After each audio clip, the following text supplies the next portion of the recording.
Welcome back YouTubers to my channel of an everyday life of an Aspie. If you're following me and you're new to my channel, I welcome you all. I'm Aspie. I'm all about creating mental health and awareness and sharing my life stories with Aspergers Syndrome and the like. Also give you tips and advice along the way to give you some guidelines through your personal health or general health, along with some just words of encouragement here and there, as well as basically also some fun and games along the way. So if you are into any of these kind of videos that I'm bringing out based on health and awareness versus tips and advice or whatever it may be, the reasoning to why you landed on this page, smash the like and actually follow me through my social media sites, as well as also turning on the notification bell if you haven't done so already. If you've subscribed, or if you haven't been subscribed and you're wanting to know more about me, feel free to subscribe to my channel if you wish to, and also just to basically also share bits and pieces with your friends and family. So as we go to my section and see, basically I'm going to be doing the autism and as much as possible, as well as some more mental health and awareness, as well as, although while being missing in action, there was still some that I want to address close to my heart right now. But I would like to just tell you right now that it will be coming. Just bear with me. It's just taking longer in some parts, because some parts I want to get accurate and precise with you all, so I don't give you guys the kind of false information that's out there, regardless if it's something that's based in where I am, especially for some of these autism series that I'm now addressing to you all, basically, that may come to light, like autism and transport, autism and driving, etc, etc. So bear with me, because obviously some of these topics that will come to light obviously ain't clearly New Zealand based, obviously where I'm from. Some of it will be based around the world, be it UK, US and whatever, because obviously there's more research out there and limited information from what I've researched through for New Zealand, us New Zealanders that may be autistic or whatever, if any of you are following me here in New Zealand that are autistic. So well, I apologise in advance if just to be in mind with that. So this one's going to be all about autism and body language. As you know, basically, that we have already basically that autism basically creates habit with verbal speech and the communication between the brain and how the speech is produced. Now we're going to look into how the speech is affecting in a way of body language, shall we say, of autism. So first and foremost, we may want to know what body language is defined as, or what is body language. So basically, bear with me here. I want to question it all before I continue, however. What form of body language are you? Are you a verbal kind of, body language, or are you a non-verbal? Because I know for us autistics, there's about roughly 70% of the communication is non-verbal. So therefore, some autistics will be non-verbal, so they'll do their head nodding, for example, or they'll shrug of the shoulders, or try to read the facial expressions and whatnot. So bear with me, can maybe comment below. I'd love to have your input on here, but let's begin this now anyway. Body language, however, is defined as 1. The conscious or unconscious movements and postures by which attitudes and feelings are being communicated.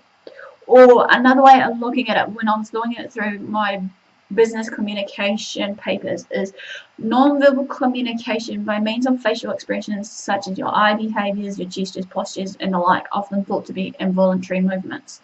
However, so therefore also now, as we know, basically, body language is the second form of communication that humans use to express their wants, emotions, desires and the like.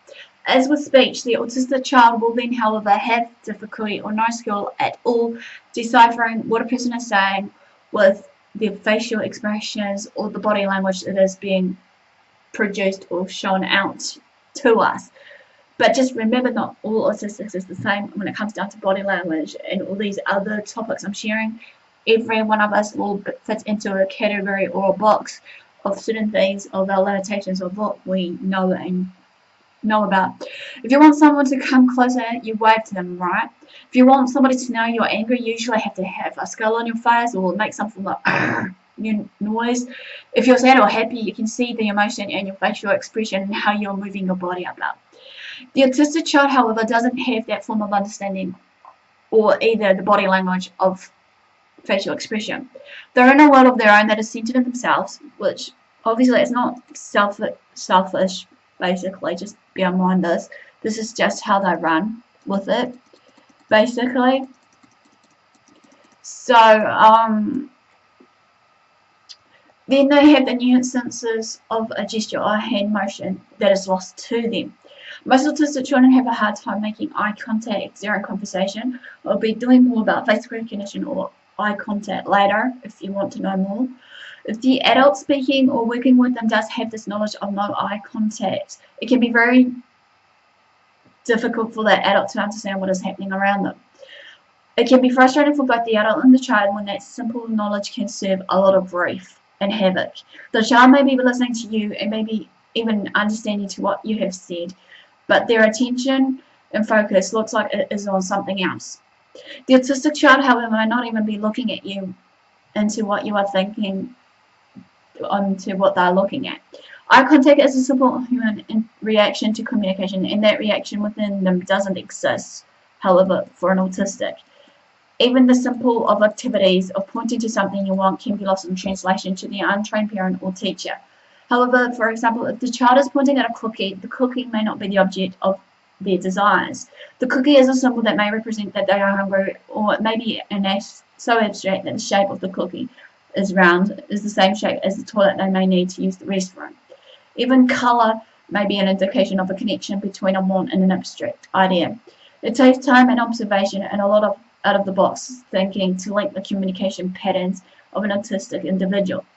The autistic child, however, will have trouble associating your voice and your words and exactly what you want from them. Even their name may not be recognizable to them in their brain, and response to your words may be slow or may not be attended to at all. For this reason, however, some autistic children who have not been diagnosed yet will have a diagnosis of a hearing problem. This isn't the case.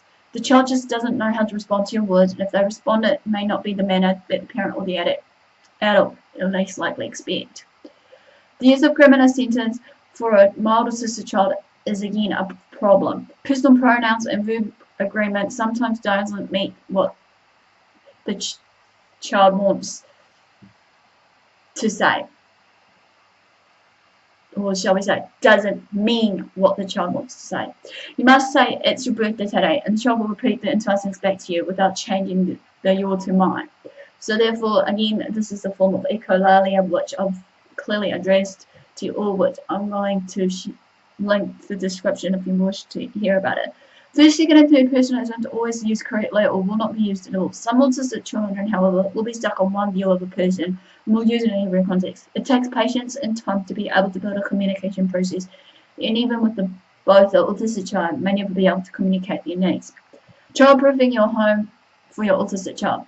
When you raise an autistic child, however, especially in the youngest, you really worry about their safety and their whereabouts. The child doesn't react to normal stimuli, nor do they respond to verbal commands as quickly as a non-autistic child.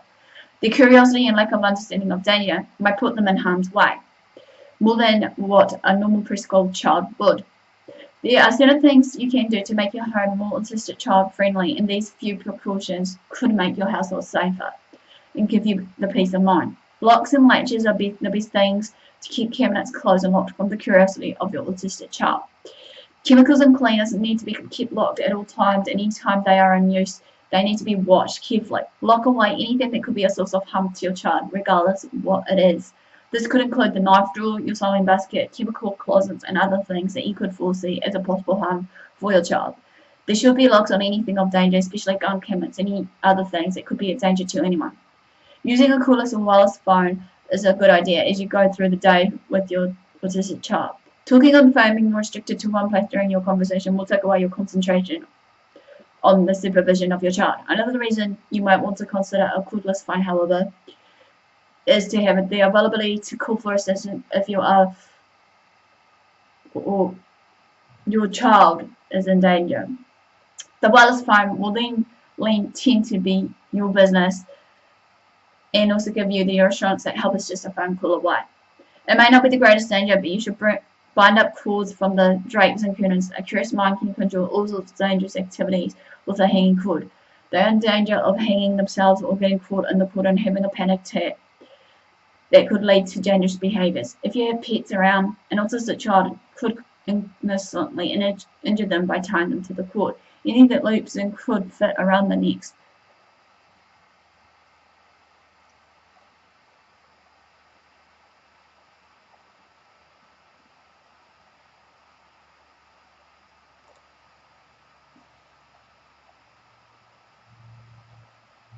Should be put up out of reach or bound so that your child cannot use it in a dangerous manner. Not only does the inside of your house need to be childproof, but the outside as well. Put your child around swing sets or tie swings. Again, the danger of getting caught in the chains or wrapping a rope around their neck is possible. Watch out for lawnmowers and other dangerous lawn grooming equipment. The curious mind might have watched Daddy start and mow the lawn, and the danger of the blaze might not have stuck in the mind as much as the process of getting it started. If you have a fenced-in lawn, make sure there is a latch on a lock on the gate. Autistic children have a skill of disappearing when your back is turned, and it would be easier to find them in the backyard than having to search for them down the street. This information may seem redundant, but the reality is that your child may have different motives than what you perceive. The lack of communication skills and the lack of social behaviours, the child can put themselves into a lot of danger very easily and quickly. Just use common sense and make supervision a #1 priority. How to stop the dangerous practice of self-injury is the next question you may be wondering. Many wonder why anyone should or would practice self-injury, as it is painful and dangerous. However, with autistic children, self-injury occurs more often than not. There are several theories as to why this practice can be prevalent in autistic children, and there are some methods you can use to help ease this distressing practice. I have this stuff about self-harm in it, which I'll again link it in the description or put it in the card below. Because autistic children are unable to communicate through language the way that others can, they often feel frustrated at not being understood or not getting what they need or want. Thus, the autistic child may commit self-injury by banging their heads or biting themselves, among other tactics, to release some of that frustration that can't be communicated through words. Also, self-injury is a way of getting attention. An autistic child's frustration goes hand in hand with wanting attention. For instance, by scratching oneself until one autistic child will immediately get someone's attention, this person will work to understand what the child wants or needs. This theory of frustration and attention has been the sole thinking for quite some time, however. Recently, however, studies have shown that self-injury can have a biochemical component that relieves some of the pain and frustration one feels by releasing endorphins, or happy hormones as it's known for, into one's system. Endorphins also provide a release for the autistic child, allowing him or her to temporarily forget about his or her frustration and pain. Furthermore, though, it is believed that if one practices self-injury, or enough, the endorphins will begin to help mask any pain associated with such behaviour, making it an addictive action. While some professionals say that ignoring the autistic child's self-injurious behaviour is an acceptable one or method of treating such practice, this can obviously be very difficult. Others have suggested communication, therapy and drugs may help in an autistic child by providing him or her with another method of communication.